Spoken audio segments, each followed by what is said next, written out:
అధ్యాయము 7వ వచనాన్ని చూద్దాము. నా ప్రార్థన మందిరంలో వారిని ఆనందింపజేసేదను, నా బలిపీఠంలో వారు అర్పించిన దహనములను బదులు నాకు అంగీకారములను, నా మందిరంలో సమస్త జనులకు ప్రార్థనా మందిరములను.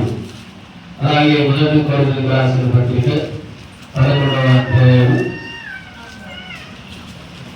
మొదటి కొరింథీయులకు రాసిన పత్రిక 11వ అధ్యాయము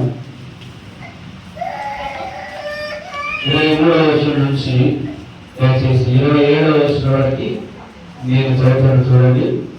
నేను మీకు అప్పగించాలని ప్రభువును పొందింది. ప్రభు యేసు తన అప్పగించిన రాత్రి ఒక రొట్టె ఎత్తుకొని కృతజ్ఞత చెల్లించి దాన్ని విడిచి నీ కొరకు నా శరీరము నన్ను జ్ఞాపకం చేస్తుంది చేయని చెప్పారు.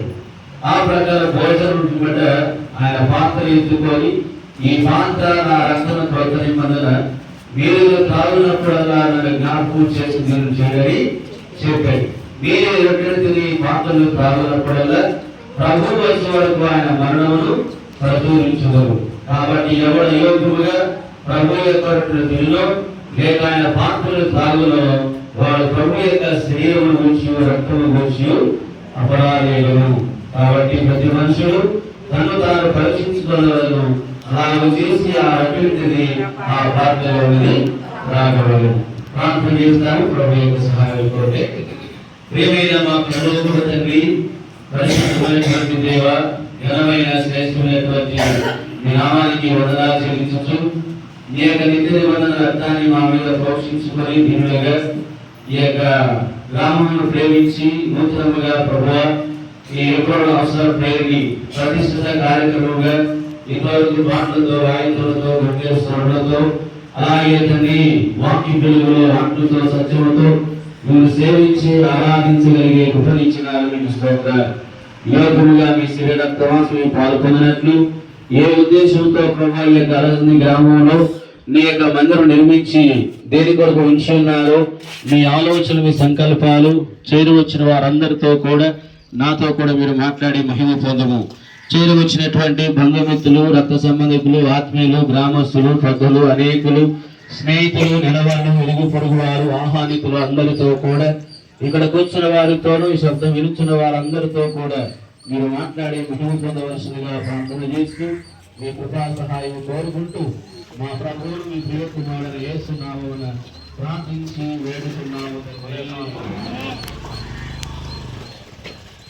ఈరోజు బిడ్డలలో గొప్ప ఆలోచన దేవుడు మనకు అనుగ్రహించినారు. మన దేవుడు ఎవరు అంటే విశ్వప్రధాత అయినటువంటి దేవుడు. ఈ విశ్వం అంతటిని దేవుడు తన వాక్కు చేత కలిగించినారు. కలుగునుగా కంటే కలిగింది. అయితే ఆ విశ్వప్రధాత అయినటువంటి దేవుడు ఈ విశ్వంలో దేవుడు దేన్ని ప్రేమించలేదు కానీ ఒక్క మనుషుని మాత్రమే ప్రేమించినాడు కదా. అందుకే సృష్టికర్తన దేవుడు ఈ విశ్వంలో ఉన్న వాటన్నిటికంటే ఎవరికి ఎక్కువ ప్రాముఖ్యత ఇచ్చినాడంట? మట్టితో చేయబడిన మనిషి కదా. ఈ విశ్వంలో చూస్తున్నట్లయితే పాలకొంతలో ఎన్ని ఉంటాయండి? ఈ యొక్క భూగ్రహణంలో భూమి అనేది ఎంత పాటు అంట? 25% కదా. 75% వాటర్ కదా. ఈ 25%లో ప్రపంచంలో ఎన్ని దేశాలు ఉన్నాయి? 195. ఎన్ని దేశాలు ఉన్నాయి? 195. 200 అంటే చెప్పాలి. 280 దేశాలు ఉన్నాయి.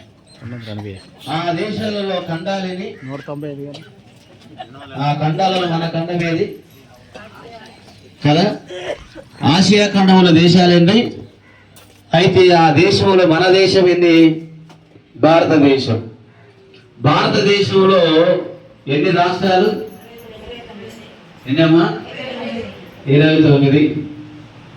ఈ 29 రాష్ట్రాల్లో ఎన్ని జిల్లాలు?